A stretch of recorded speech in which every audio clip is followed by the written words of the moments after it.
Thank you, Mr. Ravi. And formally, once again, I would like to welcome our guest, today's guest, Mr. Anand Pandey. He has done marvelous job in his area, and I welcome once again on behalf of GLA University, on behalf of IIC, on behalf of GLA Entrepreneurial Ecosystem.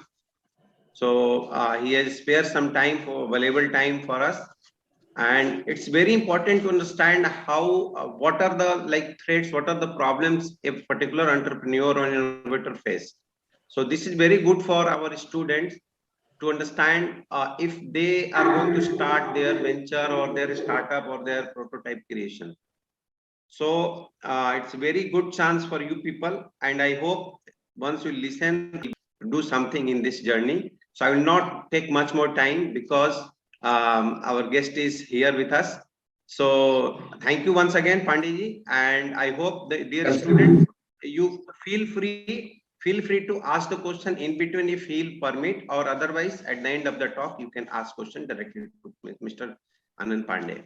So once again, thank you. And कि जीवन में आई हुई जितनी भी दिक्कतें होती हैं, innovation में आप कहाँ बीच पड़ जाते हैं, कौन सी आपको समस्या आती है, और उससे पहले इस प्रेजेंटेशन के माध्यम से कुछ तस्वीरें आपके बीच में साझा करना चाहता हूं। और इन तस्वीरों को देखकर, जो तस्वीरें बचपन में थी, जब हमारा व्यक्तित्व बचपन में था, उस चीज को समझने के लिए आपके सामने एक तस्वीर है, और जो कि डॉक्टर कलाम साहब की तस्वीर है। आप देख रहे हैं कि जब बचपन में थे तो उनका यह व्यक्तित्व हम लोगों के सामने निखर कर नहीं आया था, लेकिन कितने छोटे छोटे एफर्ट्स से उन्होंने इस व्यक्तित्व का निर्माण किया, और इस माध्यम से, इनके तस्वीर से ही इनके जो चरित्र का निर्माण था, उन्होंने एक संदेश दिया था कि समाज में 3 ऐसे महत्वपूर्ण लोग हैं जो समाज में विद्यमान अज्ञान रूपी अंधकार को प्रकाश रूपी ज्ञान रूपी प्रकाश में बदल सकते हैं। वो 3 व्यक्तित्व है, माता, पिता और गुरु। जैसा कि हमारे यजुर्वेद में भी इसका वर्णन है कि मातृमान, पितृमान, आचार्यमान, पुरुषो वेदा, अर्थात 3 उत्तम शिक्षक माता, पिता और गुरु के संरक्षण में ही मनुष्य के उत्तम चरित्र और ज्ञान का सृजन होता है। जैसा कि हम सभी इस वेबिनार में जितने भी गुरुजन हैं, जितने भी स्टूडेंट्स हैं, उन सभी को इन तस्वीर के माध्यम से, जो हमारा एक मेन उद्देश्य था कि कलाम साहब के इस विजन को समझने का, कि हम अगर किसी संस्थान में शिक्षा ग्रहण कर रहे हैं तो अपने गुरुओं का सम्मान करना हमें बहुत ही आवश्यक है। बिना गुरु के कोई भी शिक्षक, कोई भी स्टूडेंट, बिना गुरु के ज्ञान के, बिना गुरु के सम्मान के कोई भी विद्यार्थी जीवन में इस व्यक्तित्व को नहीं पा सकता। इस व्यक्तित्व तक पहुंचने के लिए उनको सबसे पहले जो है इन तीनों चीजों का अनुसरण करना पड़ेगा, अपने माता, पिता और गुरुओं का आदर करना पड़ेगा। एक तस्वीर आपके सामने और है, जी हमारे परम आदरणीय श्रद्धेय गुरुदेव स्वामी विवेकानंद जी हैं। आज इनकी एक जो बात है, वो जो मुझे हमेशा प्रेरित करती है, हम सभी युवाओं के लिए प्रेरणास्रोत है। हमारे आदरणीय स्वामी विवेकानंद जी ने कहा था, उनकी एक बात जो हमेशा हमें याद आती है कि स्वामी जी ने कहा था कि दिल और दिमाग में हमेशा दिल की सुननी चाहिए, क्योंकि दिल की सुनने से हम सभी लोगों का भला कर सकते हैं, हम सभी लोगों के चिंतन के बारे में सोच सकते हैं। परंतु अगर हम दिमाग की सुनेंगे तो हम सिर्फ स्वयं का भला कर सकते हैं। तो इसलिए हमेशा दिल और दिमाग में हमेशा दिल की सुननी चाहिए। और उसके भी पहले एक भला शब्द होता है, भला को एक बार अगर उल्टा करके देखें तो स्वयं यानी लाभ बन जाता है। तो सर्वप्रथम अगर जीवन में अगर हम नवाचार रूपी एक ज्ञान को अगर ग्रहण कर रहे हैं, तो उसमें सबसे पहली जो ज्ञान की धारा आती है, वह सबसे पहले आता है लाभ। यानी इनोवेशन हम करेंगे तो उस इनोवेशन से किसी को लाभ होगा, और वो भला हमें कैसे देगी कि जब वो मार्केट में आएगा तो हमें हमारा भी कल्याण करेगा और लोगों का भी कल्याण करेगा। जैसा कि आपके सामने यह तस्वीर है महात्मा गांधी जी की, अहिंसा परमो धर्म। आज उनके बहुत सारे आदर्शों को हम अपने अंदर, उनके ज्ञान को सृजित करते हैं और उनके आदर्शों को चलने का प्रयत्न करते हैं। अगली तस्वीर है मदर टेरेसा, जो कि हमारे राष्ट्र के निर्माण में हमारे एक समाज सेविका के रूप में किस तरीके से जन जन लोगों में इनकी प्रतिमा व्याप्त है। और ये हमारे सबसे बड़े उद्यमी हमारे देश के धीरू भाई अंबानी जी हैं। और जैसे कि ये बचपन की तस्वीर है, कि किस तरीके से आज हमारे राष्ट्र के लिए इतनी बड़ी कंपनी का निर्माण करके और जमीन से जुड़े रहने का एक संदेश देते हैं हमारे सफल उद्यमी, हमारे देश के राष्ट्र नायक आदरणीय रतन टाटा जी। ये तस्वीरें जो हमने आपके सामने दिखाई, मेरा मेन एक ध्येय था, मेरा एक उद्देश्य था, ये तस्वीरें ऐसे नहीं बनी। ये व्यक्तित्व बनने के लिए एक बहुत बड़ा त्याग करना पड़ता है, और उस त्याग के लिए जो मैंने एक फार्मूला डिजाइन किया है, जो मैंने एक फार्मूला बनाया, वो है 3Q, 3Q। पहला है IQ, दूसरा है EQ, तीसरा है यश Q, यानी इंटेलिजेंट क्वेश्चन, इमोशनल क्वेश्चन और स्पिरिचुअल क्वेश्चन।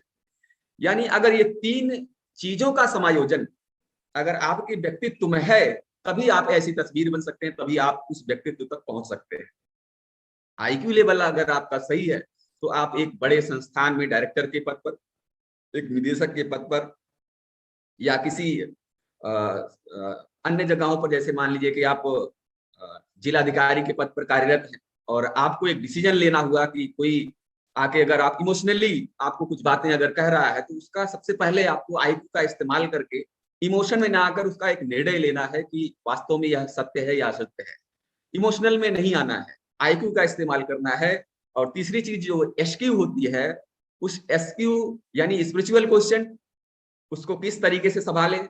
आज बहुत से हमने पेपर्स में और बहुत जगह हमने सुना है अपने कानों से, बहुत सारे ऐसे महापुरुष हुए, वो स्पिरिचुअली सही नहीं थे, उनका नाम मैं नहीं लेना चाहूंगा, लेकिन हमारे समाज में ये बातें उभर कर आई, जिसकी वजह से उनका बहुत सारा बड़ा साम्राज्य जो है पूरी तरीके से ध्वस्त हो जाता है। तो यानी 3 चीजों का हमारा मतलब एक मैसेज है जो सभी विद्यार्थियों को ग्रहण करना चाहिए कि हमें उस बड़े व्यक्तित्व तक पहुंचने के लिए इन 3 चीजों का जो कॉम्बिनेशन होता है, good personality is the combination of mind, body and soul. और इसी को अगर वेद शास्त्र में भी जोड़ते हैं तो माइंड को बुद्धि के अनुसार हम किस तरीके से निर्णय लेते हैं, जिसमें भगवद गीता भी हमें हमेशा प्रेरित करती है कि न बुद्धि भेदम जनियेद ज्ञानम कर्म संगिनाम जोशयेत सर्व कर्माणि विद्वान युक्त क्षमाचरण। यानी अगर हम किसी संस्थान में या किसी अन्य जगह अगर कंपटीशन देखते, लेवल देखते हैं, तो कुछ जो चतुर लोग हैं अपने काम को पूरा कर लेते हैं, लेकिन अपने साथियों को उस काम को टालने के लिए प्रोत्साहित नहीं करते हैं। यानी उनको टालने के लिए हमेशा करते हैं, अपना काम तो कर लेंगे लेकिन उनको जो है बरगलाते हैं कि वो काम न कर सके। लेकिन हमारी गीता हमेशा से यह उसका उपदेश जो है कि वो कहती है कि संस्थान में अगर छोटे लोग तो उनको भी अपने प्रभाव, अपने ज्ञान के द्वारा उनको आगे की तरफ उठाएं, अपने माइंड का इस्तेमाल सही दिशा में करें। और फिर इसके बाद इमोशंस जो आती है वो हमारी बॉडी से आती है। और शरीर के बारे में भी जो वर्णन गीता में कहा गया है कि वसांस जीर्णानि यथा विहाय नमानि गृह्णाति नरो प्राणी तथा शरीराणि विहाय जीर्णा न्यानि संज्ञाति नवानि देहि। यानी इस इमोशन जो शरीर धारण की हुई है, यह शरीर भी एक दिन जो है नए पुराने शरीर को छोड़कर नए शरीर में धारण करती है। और इसी शरीर में भी स्पिरिचुअली जब हम आते हैं तो नैनम चिंतत शस्त्राणि नैनम दहति पावका न चैनम क्लैप्यं तापो न शोषयाति मारुतः। ये सारी चीजें पूरी तरीके से हमारे जीवन में आती है, और इस तीनों चीजों का समावेश करके हम जीवन में एक व्यक्तित्व बनते हैं। और आज महत्वपूर्ण विषय जो नवाचार है, नवाचार संस्कृति यानी इनोवेशन को किस तरीके से हमें अपनी संस्कृति में बचाना है, उसको पूरी तरीके से आत्ममंथन करना है, आत्मसात करना है, उस तरफ किस तरह से हम बढ़े। चलिए हम उसकी एक छोटी सी जर्नी आप सभी लोगों के सामने शुरुआत करना चाहते हैं।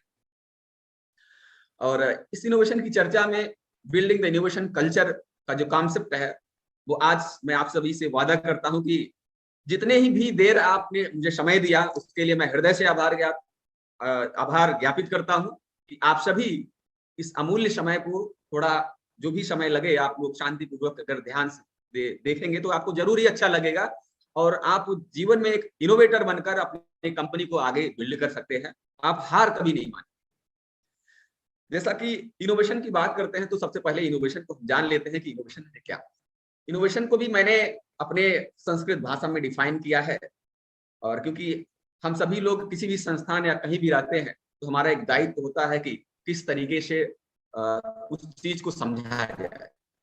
इनोवेशन यानी हिंदी में उसको नवाचार, नव प्रवर्तन या नवोन्वेष कहते हैं। यानी नवाचार है, नवधन आचार है, नवाचार से तात्पर्य कश्चित उत्पाद से प्रक्रियायाम सेवायाम या न्यूनाधिक परिवर्तने नास्ति। नवधन आचार, नव का मतलब नया, आचरण का मतलब आचरण अथवा परिवर्तन।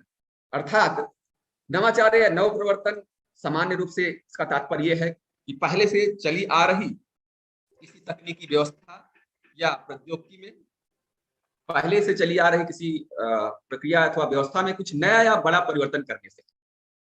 और इसकी मूल अवधारणा किस तरीके से हम समझें, उसके लिए भी हम बहुत सारे इनोवेशन आपके सामने दिखाएंगे, लेकिन इस इनोवेशन को और अच्छे तरीके से किस तरीके से समझा जाए, मैं उस पर भी आप सभी लोगों का ध्यान में आकर्षित करना चाहूंगा कि नवाचार को समझने का एक जो बेसिक कॉन्सेप्ट है, संवेदना से सृजनशीलता। संवेदना, सम प्लस वेदना। सम का मतलब होता है बराबर, वेदना का मतलब होता है दर्द। जब किसी दूसरे व्यक्ति का दर्द हमें उतना ही महसूस हो जितना कि उस व्यक्ति को हो रहा है। यहाँ पर आप बेसिकली समझने का प्रयत्न करिए कि इनोवेशन का जन्म कैसे हो। हमारा ये बेसिक उद्देश्य जो संवेदना से सृजनशीलता का है, यानी अगर किसी दूसरे व्यक्ति का दर्द हमें उतना ही महसूस होने लगे जितना कि उस व्यक्ति को हो रहा है, तब जाकर एक नव प्रवर्तन, एक नवोन्मेष का जन्म होता है, और वही इंसान एक बाद में चलकर एक इनोवेटर बनता है। अब उस संवेदना से सृजनशीलता के लिए एक आपके सामने एक तस्वीर है। यहां से उस संवेदना सृजनशीलता को समझाने के लिए मैं आपको बताना चाहता हूं कि आपके सामने अर्णव चक्रवर्ती एक लड़का है। उसकी एक छोटी सी कहानी ये है कि पिता रिक्शा चलाते थे शहर में, और अपने पिता को हमेशा वो देखता रहता था कि पापा रिक्शा जब चलाते हैं तो जो ऊंचाई आती है तो उनको बहुत सारा ताकत लगाना पड़ता है, और वो कफ के पेशेंट थे, कुछ दमा के पेशेंट थे, तो बहुत सारी प्रॉब्लम्स उनको क्रिएट होती थी। लेकिन बच्चा संवेदनशील था, उसके अंदर संवेदनशीलता पूरी तरीके से जागृत हो चुकी थी, और उसने एक दिन आया और बोला कि पिताजी जब आप चढ़ाई चढ़ते हैं, यानी रिक्शे को लेकर जब आप ऊपर चढ़ते हैं, तो मेरे मन में एक आइडिया, मैंने रिक्शे में एक डिजाइन तैयार किया है, वो बनाया है, और वह डिजाइन आपके सामने दिख रही है। जो राइट साइड पे एक तस्वीर है, उसमें उस बच्चे ने बताया कि पिताजी जब कोई रिक्शे पे बैठता है, तो जब आप चलाते हैं तो उस जो कस्टमर बैठता है उससे बोलिएगा कि वहां पे एक पैडल और है, ऊंचाई आएगी तो उसको भी वह ड्राइव करेगा ताकि उस ऊंचाई को आसानी से हम चढ़ सके।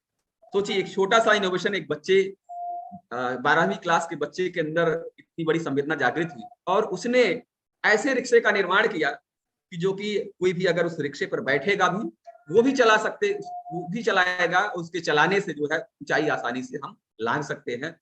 ये संवेदना से सृजनशीलता की भावना होती है। ऐसे ही संवेदना से सृजनशीलता की भावना में एक तस्वीर आपके सामने और है। ये IIT कानपुर की शानू शर्मा है। इनकी दादी व्हील चेयर पर्सन थी, और जब साथ में ये लोग जाते थे तो कहीं ना कहीं बहुत उनको प्रॉब्लम फेस करनी पड़ती थी, उठाना पड़ता था, व्हील चेयर से जाते थे, बहुत सारी दिक्कत आती थी, और सीढ़ियों पर भी चढ़कर गुजरना पड़ता था, तो पूरी तरीके से उठाना पड़ता था। तो यह भावना शानू के अंदर ये घर कर गई कि मैं कुछ ऐसा करूंगी अपने दादी के लिए कि वह स्वयं जो है, यानी ऐसा व्हील चेयर होगा कि जो सीढ़ियों पर चढ़ लेगा अपने आप। अब देखिए कि ऐसा व्हील चेयर है कि उसको हाथ से ड्राइव करते रहिए, कितनी भी सीढ़ियां हो, कितने भी स्टेप्स हो, वो आसानी से चढ़ सकते हैं। तो विद्यार्थियों, हमारा बेसिक उद्देश्य है कि अपने अंदर अगर कहीं भी किसी दुखी व्यक्ति को देखो तो उसकी समस्या को अपनी समस्या समझो, उसके दुख को अपना दुख बना दो। जिस दिन आपके अंदर यह भावना सृजित हो जाएगी पूर्णतया कि दूसरों के दुख को अपना दुख बना लेंगे, उसी दिन आप एक इनोवेटर बन जाएंगे। उसी दिन आपके अंदर एक इनोवेटर की भावना पूरी तरीके से जागृत हो जाएगी, और आने वाले समय में अपने देश के लिए इतने इनोवेशन आप करोगे, क्योंकि आपको इनोवेशन जीना सीख लिया, आपने इनोवेशन को समझना सीख लिया, क्योंकि आपके अंदर एक संवेदना। हमारा देश संवेदनशील देश है, संवेदनाओं को समझता है, हमारे अंदर भावनाएं हैं, हम दूसरों की भावनाओं को समझते हैं। इसीलिए मैं दावा करता हूं कि आने वाले दिनों में हमारे देश के युवा सभी इसी भावना को समझ रहे हैं, और आने वाले समय में हमारा जो देश है इनोवेशन के क्षेत्र में टॉप 1 पोजीशन पे मात्र 2 से 3 वर्षों में प्रथम स्थान पर इनोवेशन पे आने जा रहा है। ये मैं दावे के साथ कह रहा हूं, क्योंकि मैं इस जीवन की राह पर चल चुका हूं, इस रास्ते से हटने वाला नहीं हूं। आने वाले समय में जितने भी स्टूडेंट हैं उनको भी मैं साथ में लेकर चल रहा हूं। ऐसी कुछ जर्नी और भी है, जो स्वयं से मैंने की है वो मैं आप सभी के सामने दिखाना चाहूंगा। उसके भी पहले हम आप सभी लोगों से ये जानना चाहता हूं कि अगर आप इनोवेशन सीख रहे हैं, जान रहे हैं, तो ये मान के चलिए कि what is the need of innovation, innovation की जरूरत क्यों है। उसके पहले आप समझिए कि जब गर्मी का दिन आता है या इस समय विंटर का समय चल रहा है, रेनी सीजन आता है, time of war, uncomfortable life, यानी गर्मी के दिनों में आप सोचिए कि आपको पसीना इतना ज्यादा होता है तो कभी लगता है कि जब आप धूप में बाहर निकलते हैं तो हमारे पेरेंट्स कहते हैं कि धूप में मत जाइए, आपको लू लग जाएगा। तो उस समय बहुत सारा पसीना भी निकलता है, तो सोचिए उस समय भी आपके माइंड में एक आइडिया आना चाहिए कि अगर हमारा पसीना बह जा रहा है तो ऐसा क्या करें कि कुछ समस्याओं का समाधान हो सके, यानी वीकनेस भी आती है एक तरीके से। मैं आपको एक जानकारी के तौर पे बताना चाहता हूं कि जब आप देखते हैं कि शहरों में हर जगह उस धूप के लिए आम का पना मिलता है, तो आप बेसिक जानने की बात यह है कि आम का पना जो होता है, जो बनता है, हमारे पसीना जो हमारा निकल जाता है उसमें उसमें जो साल्ट होता है वो पूरी तरीके से निकल जाता है, इसलिए लू न लगने के लिए उस पसीना, क्योंकि वो जो आम का पना होता है वो आइसोटोनिक होता है, वो हमारे जो ब्लड में होता है, जो ब्लड में हमारे नमक होता है उसके इक्वल होता है, ताकि उसकी भरपाई वो कर सके। और इसके बाद धीरे धीरे आप उसको भी और अच्छे तरीके से बनाएंगे। आजकल बहुत सारा कोल्ड ड्रिंक और बहुत सारी चीजें पी रहे हैं, तो उस पना पर ध्यान दीजिए, आने वाले समय में एक बड़ा स्टार्टअप बन के उभर सकता है, वहां से भी बहुत सारे आइडियाज हो सकते हैं। विंटर सीजन में बहुत सारी चीजें आप देख रहे हैं कि नई नई चीजें चल रही, रेनी सीजन, यानी बेसिकली हमारे यहाँ पर ये मैसेज देने का उद्देश्य ये है, ये सारी चीजें जो आपके सामने winter, summer, rainy season, time of war, uncomfortable life, इन्हीं के कारण इनोवेशन होता है। जब जब ये सारी चीजें आती हैं तब तब हमें इनोवेशन पर ध्यान देना पड़ता है। हम एक बार आपको पौराणिक इनोवेशन की तरफ ले चलते हैं, आपको समझाते हैं। आपके सामने एक तस्वीर है, मैया यशोदा ने भगवान श्री कृष्ण से कहा, अपनी सहेलियों के बीच में चर्चा कर रही थी और उस बीच में कृष्ण कन्हैया आते हैं और माता से रोने लगते हैं और कहते हैं कि मैया मैं तो चंद्र खिलौना लई। सोचिए, भगवान श्री कृष्ण यशोदा मैया से कह रहे हैं कि माता जी मुझे चंद्रमा के समान वो खिलौना चाहिए। तो सोचिए कि उस समय नीड ऑफ इनोवेशन क्या थी। उस समय माता यशोदा के अंदर ये भावना आई कि मैं चंद्रमा तो नहीं दे सकती हूँ, लेकिन अपने लल्ला को समझा सकते हैं एक इनोवेशन के जरिए। तो आप देख रहे हैं कि मैया यशोदा एक थाली में पानी भर करके चंद्रमा की इस तस्वीर को दिखा देती है। समझिए नीड ऑफ इनोवेशन, यानी उस समय इनोवेशन की इस तरीके से जरूरत थी कि माता जी ने इस तरीके से उनको दिखाया।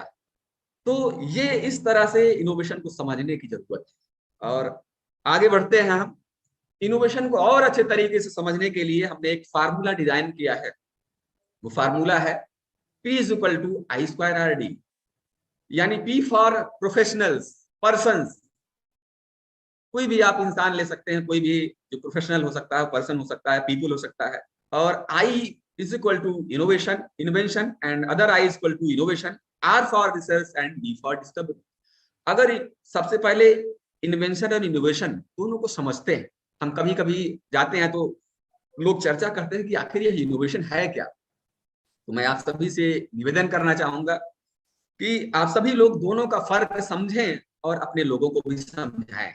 आप देख रहे हैं कि वर्ल्ड की प्रथम कार जो 3 पहिए की थी, 1886 ईस्वी में कार्ल बेंज ने सबसे पहली कार बनाई थी, वह प्रथम आविष्कार था कार की। आज विश्व के इतिहास में कार की इतनी सीरीज लॉन्च हो चुकी है, आप सभी जान सकते हैं, लेकिन सबसे पहली कार यह बनी थी। और इस कार को जब शुरुआत हुई थी तो कार्ल बेंज की वाइफ जो थी 21 किलोमीटर वो इस कार को लेकर गई, और वहां पर रास्ते में वो उनकी जो कार्ल बेंज की जो पत्नी थी वो मायके जा रही थी। उनकी इच्छा थी कि हम इस कार से हम मायके जाएं। तो रास्ते में 21 किलोमीटर की ड्राइव में यह कार बिगड़ जाती है, खराब हो जाती है, और वहीं से ही नवाचार का सृजन होता है। यानी जब कार खराब हुई, इसके बाद से धीरे धीरे नई चीजें बदली, 3 पहिए से 4 पहिए में आई, और बहुत सारा, यानी इन्वेंशन में जो भी चीजें पहले आई थी अस्तित्व में, उन चीजों को पूरी तरीके से स्टिमुलेट किया गया। एक तरीके से नई नई चीजें इसमें जुड़ती चली गई, और हम आज हमारे पूरे विश्व के इतिहास में बहुत सारी कारें अलग अलग ब्रांड्स की आई। तो यानी अंतर यही है कि जो चीज पहले से आविष्कार की जा चुकी है, उन सभी में चीजों में कुछ नया इम्प्रोवाइजेशन करना, कुछ नई तकनीकी विकसित करना, कुछ नए टेक्नोलॉजी का इस्तेमाल करके या कुछ जो भी आयाम आप जोड़ करके नया बनाते हैं। और सबसे बेसिक चीज क्या होता है कि इनोवेशन में उसमें कमर्शियल वैल्यू ऐड हो जाती है। यानी कोई इनोवेशन अगर आप करते हैं, कभी कभी क्या होता है कुछ इनोवेशन आप कर ले जाते हैं लेकिन वह मार्केट के लायक नहीं होता, उसको लोग परचेज नहीं करते, खरीदते नहीं है। लेकिन सबसे बड़ी विशेषता इनोवेशन की आपके अंदर ये होनी चाहिए कि ऐसी चीज आप बनाएं, इनोवेट करें, उसकी कुछ कमर्शियल वैल्यू हो, ताकि उसको आगे चल के उसमें। और दूसरी चीज आईपीआर भी ऐड कर दें। आज के आने वाले समय में आईपीआर हम लोग भूल रहे हैं, इंटेलेक्चुअल प्रॉपर्टी राइट्स यानी पेटेंट जो है उसमें बेहद जोड़ना जरूरी है। क्योंकि हमारा जो देश था ज्ञानियों का देश था, हम सभी लोग जो ज्ञान था उसको मुफ्त में बांट देते थे। लेकिन पश्चिमी सभ्यता के लोगों ने, यूरोपीय जो फॉरेन कंट्री के लोगों ने इस सभ्यता को कमर्शलाइज कर दिया। उन्होंने अपने ज्ञान को पेटेंट करा लिया और हम ज्ञानी लोग, हमारे जो मनीषी विद्वान लोग थे, जो भी ज्ञान होता था वो कहते थे कि ज्ञान भगवान की देन है, और ऐसा कहकर हमने में सभी लोगों में फ्री में बांट देते थे। उनका कहना था कि यह ज्ञान योग्यतम व्यक्ति के पास जाना चाहिए। लेकिन अब समय, मित्रों सज्जनों, समय अब यह आ गया है कि अपने ज्ञान को पेटेंट कराने की जरूरत है। क्योंकि ऐसे ही अगर हम फ्री में अपना ज्ञान बांटते रहेंगे तो आने वाले समय में लोग हम पर राज करने लगेंगे। कोई भी देश विश्व के इतिहास में अगर आगे बढ़ा है तो ये हम मान के चलते हैं कि वह नवप्रवर्तन किया है, नई नई चीजों को खोजा है। और जो भी देश इनोवेशन नहीं किए हैं वो देश या तो किसी देश के गुलाम, अन्य देशों के गुलाम बन गए हैं, या पूरी तरीके से इस धरती से खत्म हो गए। तो हमें इनोवेशन करने की जरूरत है। इनोवेशन की इसी सीरीज में आपको रिसर्च, आप सोचिए रिसर्च के लैब में आप जाते हैं कि यानी कुछ आयाम जो पहले से उपस्थित होता है उनमें कुछ चीजें हम अगर अलग से ऐड करते हैं। जैसे हम एक एग्जांपल लेते हैं कि CH3COOH यानी एसिटिक एसिड हमने सुना है, और उसमें अगर हम H2O अलग से जोड़ देते हैं तो कुछ नई चीजें बनकर उभर कर चली आती हैं। ये रिसर्च का ये मामला है। रिसर्च करके बहुत बहुत सारी चीजों का रिजल्ट हम लेते हैं, फिर इसका जो परिणाम आता है वो अलग आता है। और रही बात डिस्कवरी, आप सोचिए कि जब किसी ने नहीं सोचा था कि हमारे शरीर के अंदर एक ऊर्जा का स्रोत है, एक ऊर्जा का स्रोत है, और उसको खोज निकाला गया जिसका नाम माइटोकॉन्ड्रिया रखा गया। उसमें बहुत सारे चीजें निहित है, एटीपी और एडीपी, बहुत सारी चीजों अलग से अगर पढ़ेंगे। यानी खोजा गया, किसी को पता नहीं था कि हमारे शरीर में जो ऊर्जा का स्रोत, ये माइटोकॉन्ड्रिया किस तरीके से वर्क करता है, किसी ने खोजा। तो जो फार्मूला था P=I²RD, ये invention, innovation, research and discovery, इन सभी चीजों में कुछ नया करने की जरूरत है। इन सभी चीजों को, इन चारों चीजों को लेकर हमें अपने जीवन में आगे बढ़ना है, और तब जाकर हम एक अच्छे राष्ट्र का निर्माण कर सकते हैं। चलिए परिभाषाओं से निकलकर शुरू करते हैं एक नई शोध यात्रा। आप देख रहे हैं कि तस्वीर है, और एक तस्वीर में हम बचपन में एक छोटी सी कविता, पोएट्री पढ़ते थे। एक कौवा प्यासा था, घड़े में थोड़ा पानी था, कौवा लाया कंकड़, घड़े में डाले कंकड़, ऊपर आया पानी, कौवे ने पिया पानी, खत्म गई कहानी। सभी लोग बचपन से पढ़ते थे। सोचिए कि परिभाषाएं हमने बहुत पढ़ी हैं, लेकिन उस प्यासे कौवे ने हमें क्या संदेश दिया। उसको नीड थी पानी की, उसको प्यास लगी हुई थी, चाहत थी कि नहीं मुझे पानी पीना है। उसके माइंड में जो आइडिया आता है कि उस पानी को जो नीचे सतह पे पानी बैठा हुआ ऊपर कैसे आए, उसके लिए वह कंकड़ धीरे धीरे डालता चला जाता है। उसकी इच्छा पूरी होती है और पानी को पी लेता है। उस समय एक बड़ा संदेश है कि एक पक्षी हमें ये संदेश देता है कि इनोवेशन यानी एक चाहत होती है, एक नीड रखी है। अगर किसी चीज की जरूरत है तो उसके लिए अगर हमें कुछ भी करना पड़े तो हमें करना है, किसी भी हाल में करना है। और इसी के साथ ही मैं आप सभी लोगों को बताना चाहूंगा कि आज जो इनोवेशन की बहुत सारी जर्नी चल रही है आज पूरे विश्व भर में, उनमें एक है multi dimensional forms of innovation. यानी इनोवेशन किन किन रूपों में हमारे समाज में विद्यमान है, हमारे आसपास विद्यमान है, उसकी एक सीरीज है, उसका एक टाइप है। मैं आप सभी लोगों को उसके बारे में बताना चाहता हूँ कि जैसे इनोवेशन इन टेक्नोलॉजी, टेक्नोलॉजी में क्या इनोवेशन हुए हैं, इनोवेशन इन सर्विस, सर्विस के क्षेत्र में क्या हुआ है, बिजनेस के क्षेत्र में क्या हुआ है, डिजाइन के फील्ड में क्या हुआ है, सोशल इनोवेशन क्या है। चलिए शुरुआत करते हैं। अब देखिए कि आपके सामने है इनोवेशन इन टेक्नोलॉजी। हम सभी लोग बचपन में देखते थे कि एक रील का कैमरा हुआ करता था, उसमें जिसमें निगेटिव होती थी, और उसको लगाते थे, और जब वो खत्म हो जाती थी तो सोचिए कि आज उसका अस्तित्व कहाँ चला गया। डीवीडी, सीडी, ये सारी चीजें थी, आज धीरे धीरे मार्केट से डिसरप्ट हो जा रहे हैं। यानी अगर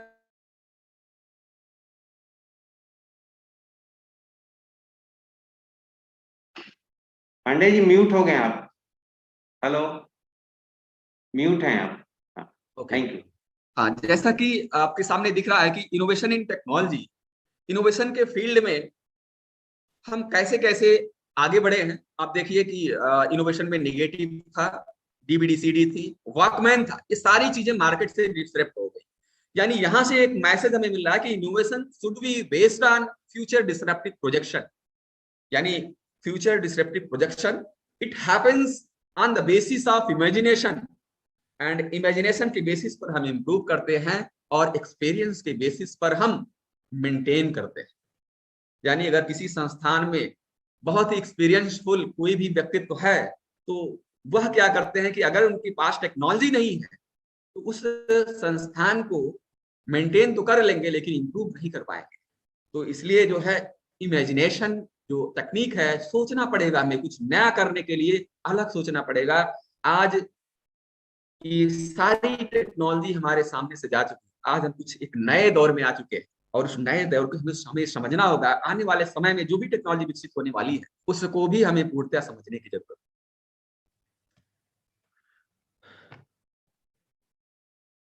अब आइए देखिए, इसको और अच्छे तरीके से समझते हैं कि आज के समय में इनोवेशन को भी इनोवेट करके किस तरीके से हम आगे बढ़ रहे हैं। अब देख रहे हैं कि जब 1900 से 1910 में रेडियो प्रचलित हुआ करता था, हम सभी के घरों में खूब सुना जाता था, लेकिन उस समय किसी को विश्वास नहीं था कि फोटो वाला रेडियो यानी सीआरटी भी आ जाएगा। 1920 के अंदर जब टेलीविजन आ गया, आने लगा, तो किसी ने सोचा भी नहीं होगा कि एक बोलने वाला भी एक ऐसा एक टीवी आएगी जिसमें लोग बोलेंगे भी, उसमें तस्वीरें भी आएंगी। ऐसा किसी ने भी सोचा भी नहीं था। तो आप देख रहे हैं कि सबसे पहले जो सीआरटी आई थी, कैथोड रे ट्यूब, इसके बाद कलर कैथोड रे ट्यूब आया, सीआरटी आया, फिर प्लाज्मा डिस्प्ले पैनल आया, लिक्विड क्रिस्टल डिस्प्ले एलसीडी आई, एलसीडी के बाद एलईडी आई, लाइट इमिटिंग डायोड, और ऑर्गेनिक इलेक्ट्रिक डायोड आ चुका है, ओएलईडी। इसके बाद और भी अब विकसित हो रहा है, प्लाज्मा डिस्प्ले भी आ चुका है मार्केट में। सोचिए यानी किस तरीके से टेक्नोलॉजी बढ़ती चली गई। हम सभी लोग क्रिकेट अगर सुनते थे तो आज ये सब रेडियो था, हम सभी, आज भी हमें याद है कि जब हम लोग क्रिकेट आता था तो रेडियो पर सुनते थे। सभी लोगों के पास वो यादें आज भी ताजा होती। लेकिन हमें देखना होगा कि इनोवेशन किस तरीके से इनोवेट करके हम जीवन में आगे बढ़ रहे हैं, उन चीजों को समझना होगा। अगर हम बात करेंगे इनोवेशन सर्विस की, आप देखिए सबसे पहले जब उबेर आया, उबेर की भी कहानी किस तरीके से है। आप सभी लोगों से निवेदन है कि जितनी भी चीजें आपको यहाँ पे दिख रही हैं, कौन सी कंपनी की सोच के साथ आगे बढ़ी है उसको जरूर समझने का प्रयास करें, उससे प्रेरणा लें आप। अगर उबेर आया तो उसके माइंड में भी एक कॉन्सेप्ट था और पूरी तरीके से जब विकसित नहीं हो पाया, चला मार्केट में, लेकिन उसको समझने के लिए बहुत सारे लोग आए। इसके बाद उसको ओवरटेक करके, यानी उसी के समकक्ष ओला भी आया मार्केट। और आज अगर हम घर बैठे ही खाना खाना चाहते हैं तो आप देखिए स्विगी और जोमेटो का भी इस्तेमाल कर सकते हैं। यानी सर्विस के क्षेत्र में भी किस तरीके से रिवोल्यूशन आ चुका है कि सेवाएं आप घर बैठे प्राप्त कर सकते हैं। बस आपको एक सोच अलग से बनानी है कि आपका सोच किस दिशा में काम कर रहा है। बहुत सारे ऐसे आइडियाज हैं। कंप्यूटर साइंस के स्टूडेंट्स को मैं खास करके बताना चाहूंगा, यहाँ पर मैं इनको एक राय भी देना चाहूंगा। और बहुत सारी ऐसी चीजें हैं कि जो आप उस फील्ड में कर सकते हैं। एक सोच थी अभी कुछ ही वर्ष पहले, मैं आप सभी को देना चाहता हूं कि क्योंकि अभी वो बढ़ नहीं रहा है, उस पर आप काम करिए। यहाँ पर एक सोच है डिजिटल मजदूर की। लेबर अड्डे पे बहुत सारे मजदूर इकट्ठा रहते हैं, उनको हर रोज जॉब नहीं मिलता, हर रोज नौकरी नहीं मिल पाती है। आप लोग कुछ ऐसा करें, एक ऐप का निर्माण करें, डिजिटल मजदूर नाम के ऐप का निर्माण करें, लेबर अड्डा नाम के एक ऐप का निर्माण करें या वेबसाइट का निर्माण करें, जहां पर वो मजदूर जाकर फ्री कॉलिंग के थ्रू या किसी भी कॉल के थ्रू वहां पर आप उनसे संपर्क करें, उनको प्रतिदिन आप नौकरी दें। इसके लिए भी हमारे पास बहुत सारा रेवेन्यू जनरेशन प्रोसेस है। बस आप लोग शुरुआत करें कि हमारे देश के जो मजदूर हैं प्रतिदिन उनको अगर डेली बेसिस पे नौकरी नहीं मिल पा रही है तो उनको आप किस तरीके से नौकरी दे सकते हैं। ऑनलाइन प्लेटफॉर्म का इस्तेमाल करिए। ये बड़ी सोच है और इसको आप सभी लोगों को विकसित करना है जो भी मदद होगी हम पूरी तरीके से अपना पूरा 100% आपके साथ देने के लिए तैयार हैं। आज हमारा बेसिक जो जर्नी है आप सभी को समझाने का उद्देश्य बेसिकली यही है कि जन जन में व्याप्त जो भी विपदाएं हैं, जो भी समस्याएं हैं, उन सभी को हम संवेदना से, सृजनशीलता की भावना से आत्मसात करें, अपने जीवन में समझें, और तभी जाकर हम इनोवेशन के क्षेत्र में आगे बढ़ सकते हैं। इनोवेशन इन बिजनेस, आप देख रहे हैं कि ई कॉमर्स के क्षेत्र में Snapdeal, Flipkart, Amazon, Myntra, Paytm mall, ये सारी चीजें विकसित हो चुकी हैं। इन सभी चीजों से हम घर बैठे ही अपने घर पे कुछ चीजें अगर हमें खरीदनी होती है तो हम मंगा लेते हैं। सोचिए, एक छोटी सी सोच थी और कितने बड़े प्रारूप में तब्दील हो गई। ये सब आप भी कर सकते हैं। ये हमारे देश की जो युवा पीढ़ी है, ये सब कुछ करने में सक्षम है। उसके अंदर इतनी शक्ति है, वो अपने उस शक्ति को, उस ताकत को पहचाने और एक सही दिशा में लगाने का प्रयत्न करें। मैं आप सभी स्टूडेंट से यही निवेदन करता हूं कि आप सभी लोग कुछ ना कुछ अलग सोचें, संवेदना से सृजनशीलता की भावनाओं को समझें। इनोवेशन इन डिजाइन, आप सोचिए कि एप्पल फोन की जो डिजाइन है वह आज देखते ही लोग समझ जाते हैं कि आप एप्पल का फोन हाथ में लिए हुए। सोचिए, डिजाइन के फील्ड में किस तरीके से इनोवेशन किया। आज जिन्होंने भी, जिनकी कंपनी है एप्पल, आप सभी लोग उनका नाम भी अच्छे तरीके से जानते हैं। किस क्या सोच थी। आज इतनी महंगी मोबाइल होने के बावजूद भी इसकी डिजाइन, इसके अंदर सिक्योरिटी, बहुत सारे ऐसे पर्पज जो सॉल्व हो रहे हैं, आज सभी लोग इसको खरीद रहे हैं। सोचिए, आपके सामने एक महंगी कार की भी डिजाइन है। यानी आपका माइंड इतना शार्प है कि आप डिजाइन भी अलग अलग तरीके से बहुत अच्छा कर सकते हैं। डिजाइन के फील्ड में जब आप धीरे धीरे अच्छा करते रहेंगे तो आने वाले समय में भी आपकी भी एक अलग डिजाइन निकल कर आएगी, जिसको आप पेटेंट के लिए, डिजाइन इन पेटेंट, यानी पेटेंट कराएंगे डिजाइन के फील्ड में, आपकी बहुत सारी डिजाइनें मार्केट में आ सकती है। सोशल इनोवेशन के बारे में भी आप सभी जरूर ध्यान दें और सोशल इनोवेशन में आप पूरी तरीके से अपनी सहभागिता दर्ज करें। आपके सामने पद्मश्री अरुणाचलम मुरुगनाथन साहब जी हैं। उन्होंने हमारे समाज के लिए, वो हमारे समाज के हीरो हैं। हम सभी ने पैडमैन मूवी देखी होगी, किस तरीके से उन्होंने इतनी समस्याओं को झेला, यहाँ तक कि गांव और परिवार के लोग उनको निकाल देते हैं। कितनी समस्याएं उनके सामने आती। आप सोचिए, हम सभी युवाओं को सोचना चाहिए कि एक इतनी समस्याओं के बावजूद कितनी सहनशीलता, सहजशीलता इंसान के अंदर होती है, उसको सहता है। और इसके बाद उसकी इनोवेशन की जो जर्नी है, आज सोचिए कि 28 राज्यों में जैसे इंडस्ट्री किस तरीके से विकसित हुई है, ये हमारे देश के लिए बड़े गर्व का विषय है। आप सभी युवा, आप सोचिए, इनकी जर्नी को समझिए, इनको इनकी थीसिस को समझिए कि किस दिमाग का इस्तेमाल करके इन्होंने सोचा कि आज यह दर्द जो है हमारी पत्नी का ही दर्द नहीं है, हमारी देश में जितनी भी औरतें रहती हैं उन सभी का दर्द है। आज पहले के समय में जितनी भी औरतें थी वो घास फूस, राख और इन सभी चीजों का इस्तेमाल जो पूरी तरीके से अनहाइजेनिक थी, उसका इस्तेमाल वो मेंस्ट्रुअल साइकिल में करते थे, मेंस्ट्रुअल पीरियड में करते थे।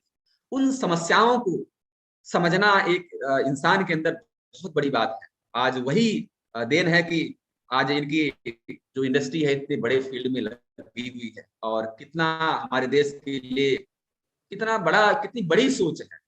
और ऐसे ही मैं सभी गर्ल्स जो हैं उनके लिए भी एक संदेश है कि वो भी कुछ नया करने की सोचें। आपके अंदर वो ऊर्जा है, आपके अंदर वो दैवी ऊर्जा है, दैवी शक्ति है कि अपने आप को, अपनी मेधा को समझें। देखिए, ये कुछ ऐसी ही बच्चियां हैं जिन्होंने सोचा कि हम एक ऐसी कैब की एक सीरीज का निर्माण करेंगे कि जो लोग ओला या उबर इस तरीके से गाड़ियां चला रहे हैं, उसमें हमारी बहनें एक्सपर्ट ड्राइविंग करेंगी और हमारी बहनें उसको बुक करेंगी।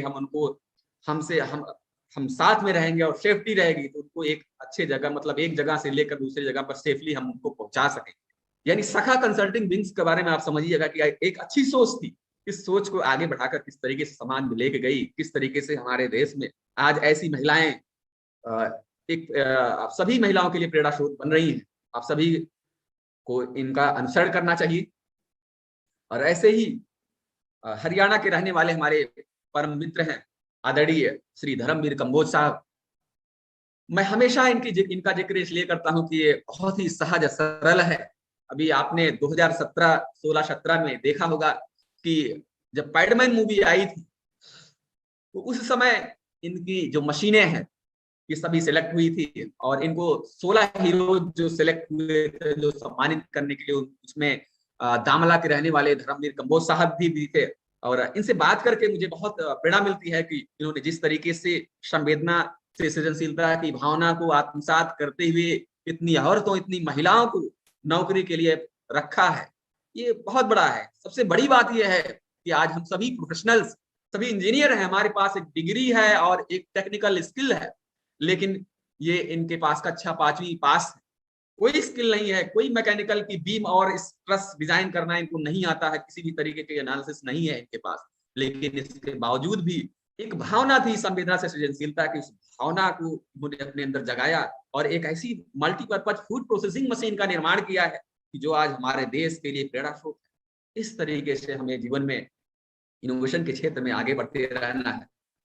और उसके भी पहले हम आपको बताना चाहेंगे कि किस तरीके से आप जो है इनोवेशन को लेते हैं और इनोवेशन के फील्ड में जो है जब आप जीवन में आगे बढ़ते हैं तो देखते हैं कि अपने पौराणिक कथाओं की तरफ भी आपको जाना अनिवार्य है।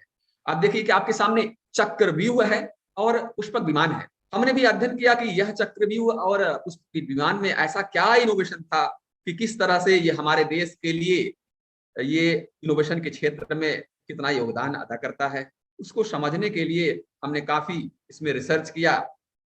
और आप देखिए कि जो पुष्पक विमान है उसके बारे में समझिए कि यह 1 योजन लंबा था। 1 योजन लंबा था यानी 8 मील।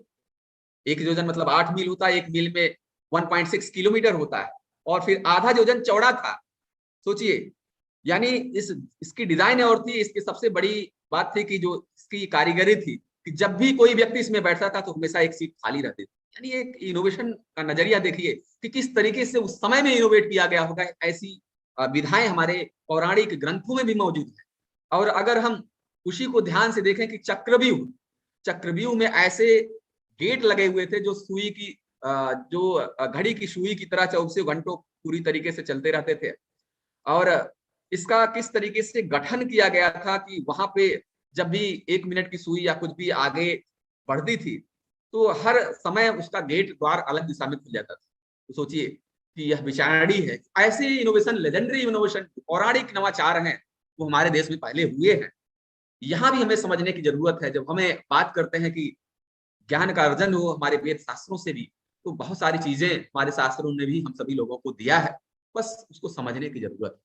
तो अगर इस लेवल पर भी हमें इनोवेशन की समझ है तो आने वाले समय में फिर वही हमारा भारत जो देश सोने की चिड़िया था, हम फिर से उसी तरफ अग्रसर हो रहे हैं। आने वाले समय में हमारा देश विश्व गुरु बनेगा, यह हमें नहीं पूरी दुनिया को भी आभास हो चुका है और हम सभी युवा उस तरफ बढ़ रहे हैं। और इसके बाद बात आती है कि इनोवेशन का प्रसार कैसे हो, डिफ्यूजन ऑफ इनोवेशन। उसके लिए आप सभी आज का जो कार्यक्रम यहाँ ऑर्गेनाइज किया गया है, आज हम सभी फैकल्टी मेंबर्स और सर से निवेदन करेंगे कि यह जो 4 तरीका है आज उसमें से अवेयरनेस का तरीका भी जो हम सभी लोग अपनाए हुए हैं कि आज बच्चों को जोड़ करके इनोवेशन की पूरी जर्नी आज अगर वो लोग सुन रहे हैं तो उनमें जाहिर सी बात है कि एक इंटरेस्ट जगा होगा कि नहीं, इनोवेशन की जर्नी करने से हम जीवन में कितना आगे बढ़ सकते हैं। इनोवेशन बहुत अच्छी चीज है, बस इसको आत्मसात करिए, अपने जीवन में बैठाइए। और जब आपका इंटरेस्ट जगेगा, जब आप चीज बनाएंगे तो उसका इवैल्यूएशन हम लोग करेंगे और उसके बाद ट्रायल किया जाएगा, फिर इसके बाद उसको एडाप्ट कैसे करेंगे मार्केट के लिए। और यह ग्राफ आपके सामने दिख रहा है कि किस तरीके से इनोवेटर्स ने इनोवेट किया और धीरे धीरे किस तरीके से आप मार्केट के शेयर में आगे इस तरीके से बढ़ रहे हैं। आज समय आ चुका है कि हम सभी युवाओं को हर फील्ड में कहीं भी रहे वो नए तरीके से अपनी चीजों को खोजें। नया करने का समय आ गया है। जब तक हम नया नहीं करेंगे जीवन में आगे नहीं बढ़ सकते। इनोवेशन चेन प्रोसेस आपके सामने दिख रहा है कि इनोवेशन चेन की प्रोसेस कैसे क्या है कि आइडिया कॉन्सेप्ट, कोई भी अगर आइडिया हमारे माइंड में आता है तो उसको पूरी तरीके से किस तरीके से उसकी ड्राफ्टिंग करें, उसको लिखें, उसको तैयार करें। उसको भूले ना। हमारे दिमाग में बहुत सारे आइडियाज हर सेकंड में, हर मिनट में, हर घंटे में बहुत सारे आइडियाज हमारे दिमाग में आते रहते हैं, लेकिन हमारा ये होता है कि हमारे अंदर एक निगेटिव थॉट्स होते हैं। वो ये होता है कि पता नहीं ये आइडिया कामगर होगा कि नहीं होगा, इस आइडिया को हम आगे स्टिमुलेट फार्मुलेट कर पाएंगे कि नहीं कर पाएंगे। ये निगेटिव धारणा अपने अंदर से त्याग दीजिए। हमेशा बी पॉजिटिव, हमेशा सकारात्मक दिशा में सोचिए, अपने पूरे शरीर को पूरी तरीके से पॉजिटिव बना लीजिए। हमेशा आपके जो थॉट्स आए, हमेशा हमेशा आप पॉजिटिव सोचिए। आप सोचिए कि टेक्नोलॉजी डेवलपमेंट, यानी आइडिया आपने सोचा, जब टेक्नोलॉजी डेवलपमेंट की बात करते हैं तो वह इनोवेशन पेटेंट कराते हैं, ट्रेड सेक्रेट में आता है, इंटेलेक्चुअल प्रॉपर्टी में आता है। फिर इसके बाद टेक्नोलॉजी ट्रांसफर में आप देखिए इन्वेस्टमेंट ग्रेड होता है, फिर लाइसेंसिंग लेते हैं, ज्वाइंट वेंचर होता है और कंपनी स्टार्ट करते हैं।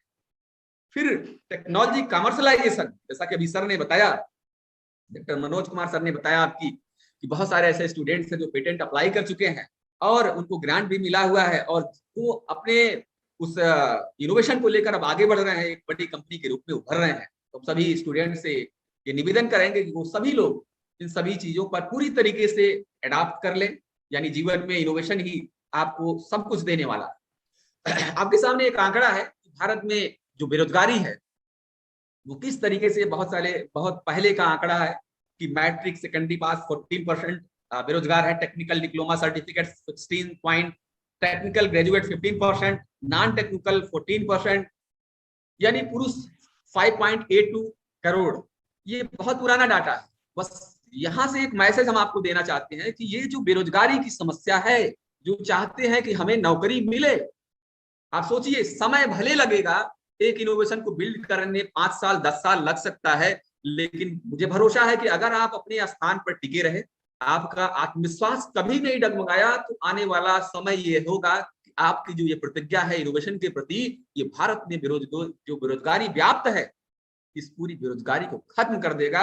ये मुझे पूरा विश्वास है और मुझे भरोसा है कि आने वाले समय में आप हमारी इस भावना को जरूर समझेंगे और पूरी दुनिया में प्रसारित करेंगे, जीवन में आगे बढ़ेंगे। आप देखिए कि एक जुगाड़ शब्द है, जुगाड़ को किस तरीके से लिखा गया है।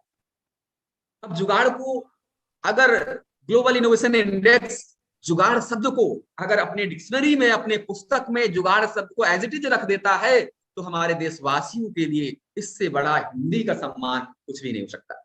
हमारे देशवासियों हिंदी का जो सम्मान मिला है वो जुगाड़ शब्द, यानी जुगाड़ इनोवेशन। अगर हम बात करते हैं कि इनोवेशन में अगर कहीं कोई दिक्कत आती है, कोई चीज हमारे सामने रहती, कोई कठिनाई भी आती है, तो हम सभी लोग कहते हैं कि कुछ ना कुछ जुगाड़ सोचते हैं। यानी वो जुगाड़ क्या है, वो इनोवेशन है। कुछ नई चीज सोचकर उस समस्या का समाधान कर देते हैं। आज उन्हीं समस्याओं का समाधान करते हुए आज देखिए कि 2015 में जो GII की रैंकिंग थी, वो हम 2015 में 81 पोजीशन पे थे, 16 में 66 पोजीशन पे आए, 17 में 60 पोजीशन पर, 18 में 57 पर, 19 में 52 पर, 20 में 48 पर, और हम आपको भरोसा दिलाते हैं कि आने वाले 2025 में हम प्रथम स्थान पर चलने वाले हैं। प्रथम स्थान पर हमारा देश आ रहा है।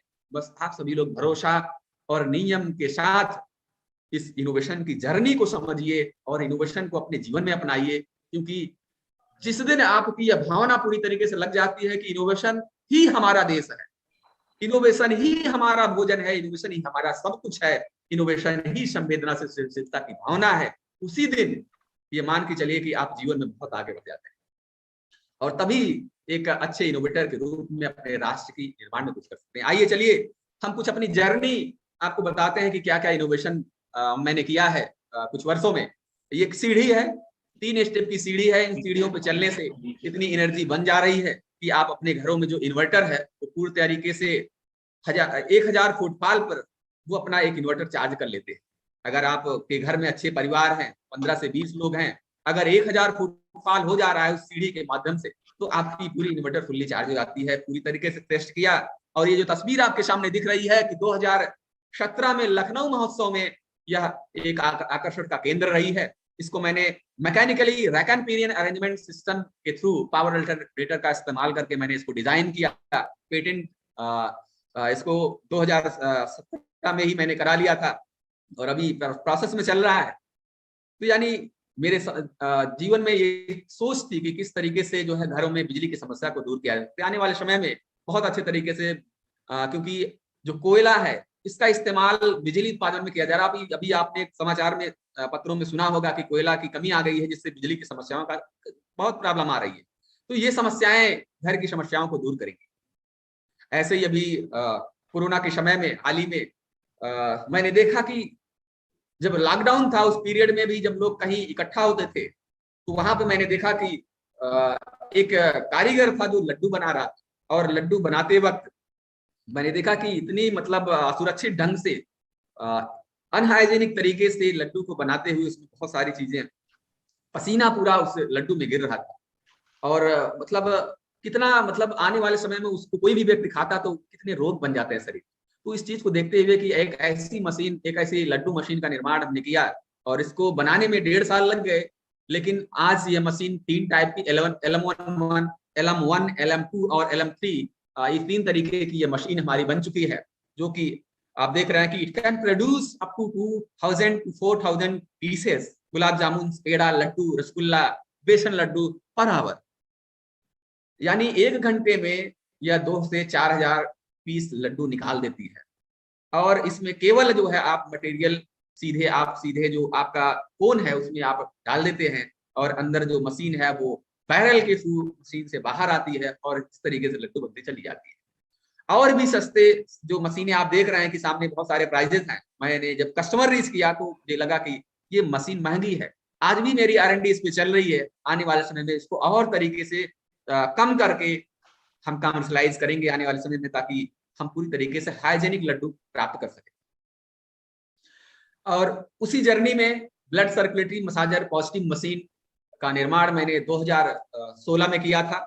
और 2016 की एक जर्नी रही कि उस समय लोग क्या करते थे कि फेसबुक और व्हाट्सएप पर डीपी लगाते थे कि boycott the China, boycott the other country product. यानी उन कंट्रीज के प्रोडक्ट को बाइकआउट कर कैसे करेंगे, फेसबुक और व्हाट्सएप पर डीपी लगाकर। मैं बताऊं कि दोस्तों एक रोचक कहानी रही कि पेकेडली होटल लखनऊ 2016 का वो दिन, जहां पर चाइना से ही एक महानुभाव, एक लेडी आई थी लुइजियाना। वो ऐसे ही किसी मशीन का निर्माण करके वो सेमिनार चल रहा था। संजोग से मुझे भी वहां पर आने का, उस सेमिनार को अटेंड करने का वक्त मिला था। और वह कहानी कुछ ऐसी थी कि समय मिलेगा तो बताएंगे। और मुझे वह आभास हो गया कि लोग जो बाइकआउट द चाइना फेसबुक और व्हाट्सएप पर डीपी लगा करते हैं, तो मेरे अंदर एक भावना आई कि नहीं, आज यह वक्त ऐसा आ गया है कि इसका आविष्कार हमारे देश के गौतम बुद्धा ही थे, हमारे देश के ही रहने वाले थे, और उन्होंने ही सबसे पहले एक्यूपंक्चर प्रणाली का आविष्कार किया था। और उनकी इस पद्धति को चाइना चुरा कर आज अपने प्रोडक्ट बनाकर सेल कर रही है। और इसी को मैंने, उस भावना को मैंने समझा, और 6 महीने के अंदर इसकी R&D करके इस मशीन को मैंने पुनः करा के, और इंडियन ट्रेडिशनल सिस्टम में मैंने पेटेंट के लिए 2016 में ही इसको अप्लाई कर दिया। आज ये अप्रूव होने के कगार पर है, और इस मशीन को बनाकर मैं लगभग 50 मशीनें मार्केट में टेस्टिंग फेज में उतार दिया हूँ। अभी IIT BHU में इसका प्रेजेंटेशन भी दे रहा हूँ, और लगभग सिलेक्शन है कि आने वाले समय में एक बड़ा ग्रांट लेकर इस पर हम आगे बढ़ रहे हैं। और मार्केट में आने वाले समय में इस मशीन की खास विशेषता है कि अगर आपको गठिया है, जोड़ों में दर्द, सोराइसिस, पार्किंसन, डायबिटीज, जितनी भी बीमारियां हैं पूरी तरीके से ये सही होंगी। एक नेचुरोपैथी का जो इलाज है, एक ऑप्शन के रूप में हम आपको इस मशीन से करने जा रहे हैं।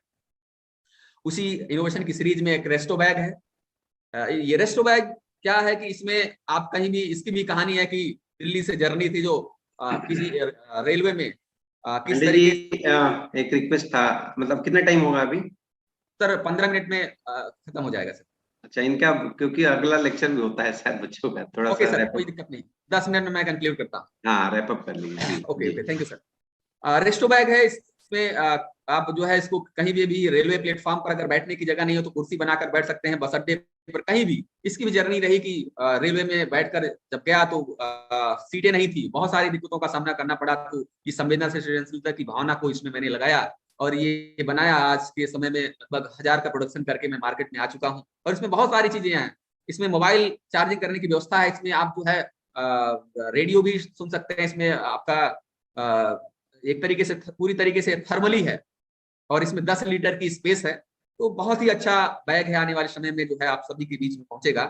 और अभी जितने भी इंजीनियरिंग कॉलेज हैं, हर जगह जो वृक्ष लगाए जाते हैं, पेड़ पौधे, जो गार्डनिंग की जाती है, वहां की समस्या थी कि जब वह मजदूर गार्डन में जो है खुदाई करता था वृक्ष को लगाने के लिए, तो बेलचक के सहारे उसको खुदाई करता है, बहुत सारी दिक्कतों का सामना और समय भी लगता है, वो भी ध्यान में मेरे था। तो ये गार्डन रिगर मैंने बनाया। इस गार्डन रिगर से जैसे आप पंप की तरह हवा भरते हैं ऊपर की तरफ, उससे ऐसे ही आप नीचे की तरफ प्रेस करेंगे और ये लगभग 2 से 2.5 फीट मतलब इसकी हाइट है, और 5 से 10 सेंटीमीटर आप नीचे की तरफ एक बार में खुदाई करता है। धीरे धीरे करके 30 से 40 सेकंड के अंदर मान के चलिए कि या 1 मिनट ले लीजिए, 1 मिनट में एक पौधा आराम से लगा सकते हैं। तो ये एक बड़ी समस्या थी, इसका इस्तेमाल जो है आगे करके हम आ रहे हैं सभी लोगों के बीच में लेकर। इसी सीरीज में ग्रीन कार थी, आने वाले समय में जो इलेक्ट्रिक व्हीकल्स बन रही हैं, आज 2015 से 16 में ही मैंने इस ग्रीन कार का एक सपना देखा था, इलेक्ट्रिक व्हीकल का एक सपना था कि इस सपने को साकार करेंगे। आने वाले समय में इसका इस्तेमाल हम लोग करने चल रहे हैं इस व्हीकल का, और ताकि सभी समस्याओं का समाधान, जो फ्यूल की जो डीजल पेट्रोल की समस्या है, उससे हम सॉल्व कर सकेंगे। इसी सीरीज में मॉडर्नलेस ड्राइवर मेट्रो की डिजाइन आपके सामने है कि ये बिना ड्राइवर के किस तरीके से चलती थी। ये 38 कंट्रियों में थी। ये 2016 में ही इसको मैंने बनाया था, और ये पूरे भारतवर्ष में सब लोगों ने देखा था कि किस तरीके से ड्राइवर के बिना मेट्रो हमारे देश में भी चल सकती है, और आज भी फॉलो हो रहा है हमारे देश में। आने वाले समय में ये बहुत सारे ऐसी तकनीक का इस्तेमाल हो रहा है। इसी सीरीज में green energy generation from speed breaker जो रास्ते में मिलते हैं, ये 2016 का ही पेटेंट है। इसको इसी इनोवेशन के द्वारा मुझे कालीन मुख्यमंत्री द्वारा सम्मानित किया गया था। और इस स्पीड ब्रेकर के ऊपर से बहुत सारी गाड़ियां गुजरेंगी, तो आने वाले समय में जो स्ट्रीट लाइटें हैं शहर की, इससे उन समस्याओं का समाधान किया जाएगा। इसकी टेस्टिंग मैंने दिल्ली टेक्निकल यूनिवर्सिटी में लगभग 2 महीने रहकर इसकी डिजाइन तैयार करी और बहुत कुछ अध्ययन किया। ये हमारे जीवन का एक ऐसा इनोवेशन था कि जो मुझे मोटिवेट किया, और जीवन में मैं आज यहाँ इस जर्नी को मैं पा सका, आज मैं यहाँ तक पहुंच सका हूँ। और ऐसे ही गरीब जो माताएं थी, जो उपले हर गांव में उपले बनाती थी, उनके दर्द को मैंने समझा कि वो उनका बहुत सारा समय जो है लगता है उपले बनाने में। तो ये एक ऐसी मशीन का निर्माण किया जाए कि बहुत सारा इसमें जो है काऊ डंग सारी चीजें इसमें डाली जाए, और फिर उपले बनकर निकलती चली जाएगी। ये भी इनोवेशन था, पेटेंट इन प्रोसेस है अभी। और ऐसे ही आज के समय में हम जब देखते हैं कि हम सभी लोग समाचार पत्रों में देखते हैं कि पॉलीथीन का जिक्र हमेशा आता है, और सब लोग, सारी गवर्नमेंट कहती है कि आज पॉलीथीन बैन, सब लोग कहते हैं। लेकिन यह सोचना होगा कि पॉलीथीन बैन जो है इतनी आसानी से जल्दी से नहीं हो सकता है, हमें अपनी मेंटालिटी बदलनी पड़ेगी। बैन क्यों करेंगे? आज एक ऐसे बायोडिग्रेडेबल बैग हमने बनाया कि जिसमें बहुत सारे पैकेट्स हैं। आप सोचिए कि जब मार्केट में हम पॉलीथीन सब्जी लेने जाते हैं, तो सब्जी वाला मुझे 1 किलो आलू, 1 किलो टमाटर, 1 किलो बैगन, जो भी चीजें देता है, 1-1 किलो पैकेट बना के कम से कम 10 पॉलीथीन हमें दे देता है, और हम उस पॉलीथीन को लेकर अपने घर चले जाते हैं। अरे हमें अपनी आज के समय में अपनी सोच बदलने की जरूरत है। अभी मैंने कुछ दिन पहले समाचार पत्रों में सुना था DRDO भी इस बैग पर काम करने वाला है, अभी हाल ही में 3 से 4 दिन में। और ये 4 साल पहले से ये मेरा सपना था कि 1000 बैग बनाकर मैं मार्केट में आ चुका हूँ। ये बायोडिग्रेडेबल बैग है, इसमें अलग अलग पैकेट्स हैं। जब सब्जी लेने जाएंगे, मात्र महज 80 रुपए का बैग है, इसमें अलग अलग पैकेट्स हैं 2-2, 3-3 किलो की। सारी सब्जियां आप अलग अलग इसमें आप रख सकेंगे, और 1 साल के बाद यह जो है अपने आप बायोडिग्रेडेबल यानी सड़ जाएगा। यह नेचर में विलुप्त विलीन हो जाएगा, मिट्टी में मिल जाएगा, समय आने पर सड़ जाएगा। ये पॉलीथीन का जरा सा भी इस्तेमाल नहीं किया गया। तो आप ऐसी सोच के साथ इस बैग को लीजिए, और आने वाले समय में अपने घर में जितनी भी पॉलीथीन आती है उनको हटा दीजिए, अपनी सोच बदलिए। आने वाले समय में आपका समय बेहतरीन। और जो मेरे अपकमिंग इनोवेशंस हैं, बहुत बड़ी समस्या है कि लोग सोते वक्त खर्राटे लेते हैं। मैंने एक बेल्ट का ऐसा निर्माण किया है कि इस बेल्ट को लगाने से आपके खर्राटे दूर हो जाएंगे, क्योंकि जब आपका गला जो दब जाता है, तो जो आपकी नस होती है वो दब जाती है, और सांस लेते समय तो वो नली जो है बहुत पतली हो जाती है, जिससे सांस अच्छी तरीके से नहीं ले पाते हैं। लेकिन इस बेल्ट को लगाने से आपकी सांस की समस्या दूर हो जाएगी। और आप देखते हैं कि टिफिन का इस्तेमाल आप भोजन करने में करते हैं, लेकिन मैंने डिजाइन सोचा कि टिफिन और 1 लीटर पानी का बोतल एक ही में डिजाइन हो, यानी पानी और खाना दोनों एक ही टिफिन में आ जाए। ये बड़ी मतलब रोचक विषय था, और मैंने सोचा, और टिफिन और पानी यानी सारे बोतल एक साथ में आ गए। पानी भी पीना होगा तो 1 लीटर पानी की व्यवस्था इसमें है, और खाना भी आराम से निकाल के इसमें से खा सकते हैं। आने वाले समय में जो छड़ी है, हम सभी लोग देखते हैं कि छड़ी लेके चलते हैं हमारे बुजुर्ग, उस छड़ी में टार्च भी होगा, और टार्च होगा तो वह छड़ी कुर्सी भी बन जाएगी। आने वाले समय में इस कुर्सी का इस्तेमाल हम बैठने के लिए कहीं भी कर सकते हैं। तो इस तरीके से हमें इनोवेशन की जरूरत है। और सबसे बड़ी समस्या कि मैं स्टूडेंट लाइफ में और आज भी जब भोजन बनाते हैं, उसमें लहसुन का बहुत बड़ा योगदान होता है। हमारे घर की माताएं और बहनें लहसुन को छीलने में काफी समय लगता है और नाखून से इसको जो है निकालना पड़ता है। तो ऐसा मैंने सोचा कि ऐसी डिवाइस का निर्माण किया जाए कि आने वाले समय में लहसुन को छील सके, निकाल सके। तो ये आपके सामने जो डिवाइस दिख रही है, ये रबड़ और बहुत सारे मटेरियल का इस्तेमाल करके ये डिवाइस मैंने अप्लाई किया है पेटेंट के लिए, और इसको मैंने टेस्टिंग भी किया है कि इसके अंदर सारे लहसुन पूरा अंदर डाल देने से, इसको हाथों से इस तरीके से रब करने से पूरा लहसुन, उसका जो छिलका होता है वो छिलकर बाहर हो जाएगा। तो सोचिए कि हर घर में इस लहसुन के पील करने यानी छिलने की डिवाइस हर घर में होगी, यह यंत्र सबके घर में होगा आने वाले समय में, और मात्र महज 100 रुपए के अंदर ये डिवाइस है। और अभी भी और बहुत सारी चीजें इसमें बाकी अभी ये कंस्ट्रक्शन फेज में चल रहा है। आने वाले समय में इसको और पूरे समाज में लेकर आएंगे, पूरे देश में लेकर आएंगे। तो ये भावना होती है कि हर घर में कुछ ना कुछ समस्या है, समस्याओं को समझिए छोटे लेवल पर, तभी आप इनोवेशन का निर्माण कर सकते हैं। और अंततः हम सभी ये जानते हैं कि उद्योगिनम पुरुषिंगमुपैत लक्ष्मी देवेन देवमिति कहा पुरुषा वदन्ति दैवम निहत्य पुरु पौरुषमात्म शक्त्या यत्ने कृते यतिना सिद्ध्यन्ति सिद्ध्यति गोत्र दोषा। इसको आप समझिए कि किस तरीके से एक उद्यमी जीवन में आगे बढ़ता है, उद्यम करता है, और उद्यम का क्या महत्व है उसको भी हम समझाना चाहेंगे कि उद्यमेन ही सिद्ध्यन्ति कार्याणि नाम अनोरथः न सुप्तस्य सिंहस्य प्रविशन्ति मुखे मृगा। एक शेर जो है जंगल में बैठा रहता है और वो सोचता रहता है कि एक सुंदर सा हिरन आए और मेरे मुंह में प्रवेश कर जाए और हमारी इच्छाएं समाप्त हो जाए, हमारी भूख मिट जाए। तो मित्रों, विद्यार्थियों, ऐसा जीवन में कभी नहीं होने वाला है। हमें पुरुषार्थ करने की जरूरत है, जीवन में उद्यम करने की जरूरत है, क्योंकि हमारी भागवत गीता भी कहती है यथा ही एकेन चक्रेण न रथस्य गतिर्भवेत् एवं पुरस्कारेण विना दैवं न सद्यति। यानी जिस तरह से एक पहिए से एक रथ गति नहीं कर सकता, एक रथ की गति संभव नहीं है, ठीक उसी तरीके से पुरुषार्थ के बिना जीवन में कुछ भी संभव नहीं है। इसी के साथ समय अभाव की वजह से मैं इस सेशन का अंत करता हूं, और हमारी जो अंतिम लाइन है कि हम सभी के सामने हमेशा हम कहते हैं कि हमारे लिए ही होते हैं आसमान और जमीन। ये आसमान और जमीन हमारे लिए ही, हम इस पर कुछ भी कर सकते हैं, हमारे लिए ही होते हैं आसमान और जमीन। हम चांद तारे तोड़ लाएंगे, ये हमें है यकीन, ये हमें है यकीन। जय हिंद, जय भारत, वंदे मातरम। Thank you so much. Thank you so much Anand ji, and it was really wonderful talk. And आपकी जो बातें सुन के ना मुझे एक पद्मश्री है श्री अनिल गुप्ता जी, जिन्होंने सृष्टि की शुरुआत की अहमदाबाद में। बिल्कुल उनकी सर, काफी सारी जी फाउंडेशन के चेयरमैन थे, वो हमारे आदर्श हैं जी। मैं उनको फॉलो करता हूँ, अनिल गुप्ता सर को हमेशा। तो उनकी कई सारी बातें जो आपने आज प्रेजेंटेशन दिया उसमें कई सारी बातें, जैसे वो भी हमेशा ही कहते रहते हैं संवेदना से सृजनता, सो एम्पैथी टू इनोवेशन। सो एक एम्पैथी होना बहुत जरूरी है। हम लोग देखते हैं लोगों को कि ये कैसे चल रहा है, कई बार हम अपाहिज लोगों को देखते हैं, हम उनके लिए मतलब एक दुख व्यतीत करते हैं, ठीक है, तो ये तो सिंपैथी हो गई। लेट एम्पैथी का मतलब होता है जब आप उनको उनकी जगह में खुद को रख के सोचते हैं और लगता है कि हमें उनके लिए कुछ करना चाहिए, हमें उनके लिए कुछ बनाना चाहिए, तो वहीं से इनोवेशन की शुरुआत होती है। तो वही इसका मतलब है कि एक संवेदना से सृजनता, बहुत ही अच्छी बात मुझे वो लगी। और आपने काफी सारी चीजें बताई, और सबसे अच्छी बात थी कि आपने शुद्ध हिंदी का प्रयोग किया। एंड आई एम श्योर जितने भी लोग यहाँ पे सुना है सभी को ये काफी अच्छा लगा सुन के। And thank you so much. और मैं डॉक्टर मनोज सर से भी कुछ कहो कि वो भी कुछ कहे।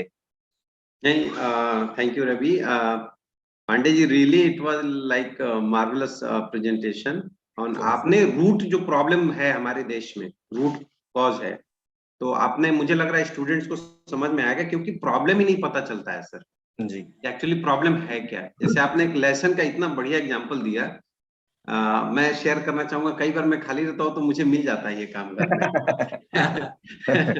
तो ये इसमें बहुत प्रॉब्लम होती है, नाखून में दर्द होता है, या कई बार एक और सजेशन आएगा, जैसे मटर जो होता है ना, छेमी, उसको निकालने के लिए बहुत इश्यूज है।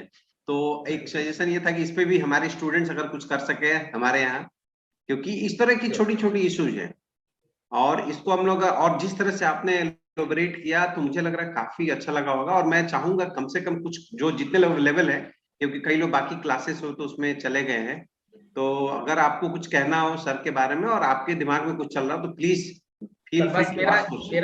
मेरा एक निवेदन रहेगा कि किसी दिन ऑफलाइन जब हम रहेंगे सामने बच्चों के, तो ऑफलाइन का जो अनुभव होता है वो बहुत अच्छा रहा है, और मैं अपने सारे प्रोडक्ट के साथ आऊंगा तो बहुत अच्छा, बहुत कुछ और सीखने को मिलेगा जी।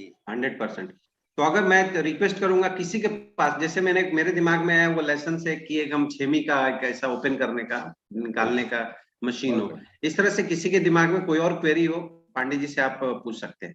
या और अगर किसी को कुछ कहना भी है तो भी आप अनम्यूट करके कह सकते एनीवन हैं। प्लीज, हम लोग को बहुत अच्छा लगेगा अगर कोई बच्चा पूछता है। Anyone please. Nimisha Pachauri regular रही बच्ची। Nimisha, if you can ask anything. Alok. No sir, no question. Alok सुना आपने पूरा, बताओ कुछ शेयर करो भाई, ऐसे नहीं होता है। आप सामने वाले को भी पता होना चाहिए कि उसने जो कहा लोगों को पता चला या नहीं पता चला। केवल मेंटर्स को पता चल जाए तो उससे फायदा नहीं है। और यहाँ पे कुछ बाहर के इंस्टीट्यूट के भी है, सो अगर कोई कुछ कहना चाहता है तो वो भी आप कह सकते हैं, आप अनम्यूट कर सकते हैं खुद को। यस।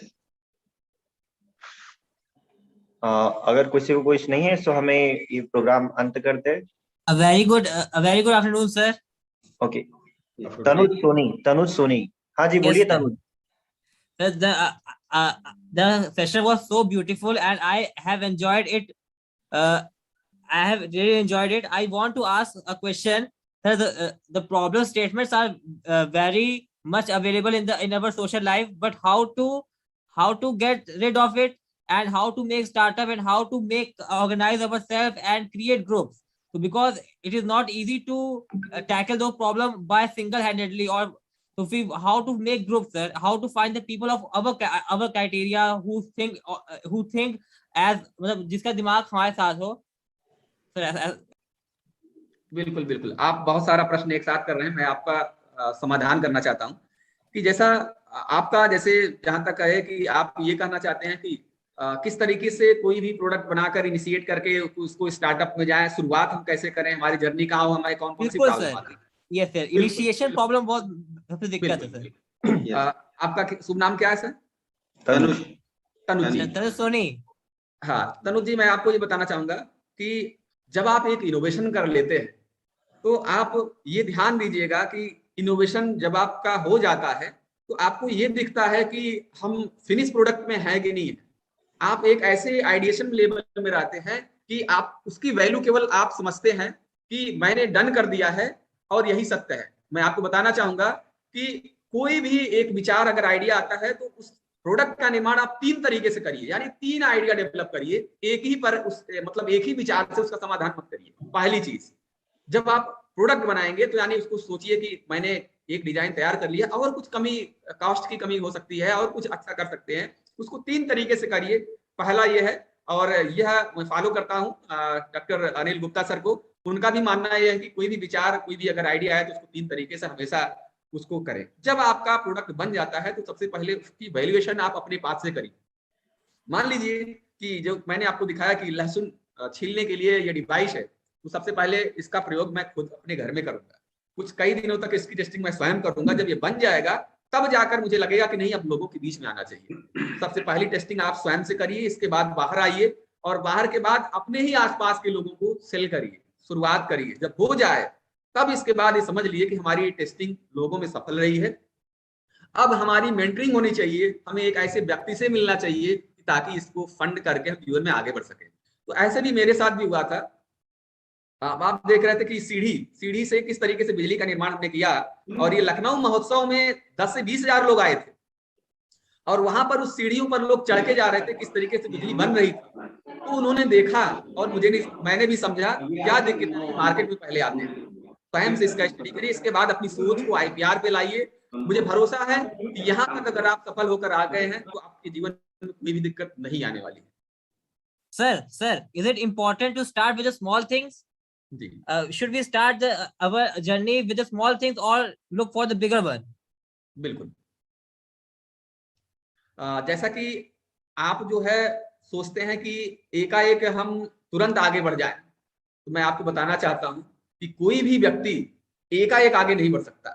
वो उसकी जर्नी छोटी ही होनी चाहिए, शुरुआत में छोटे से ही अपनी शुरुआत करे। आप कभी ये मत सोचिए कि हमें आइडिया जो मेरे माइंड में है वो 10,000 या 1 लाख का ही बनेगा। आप 10 रुपए की कोई चीज बनाइए, आप 100 रुपए की बनाइए जो आपका पॉकेट मनी अलाउ करता है।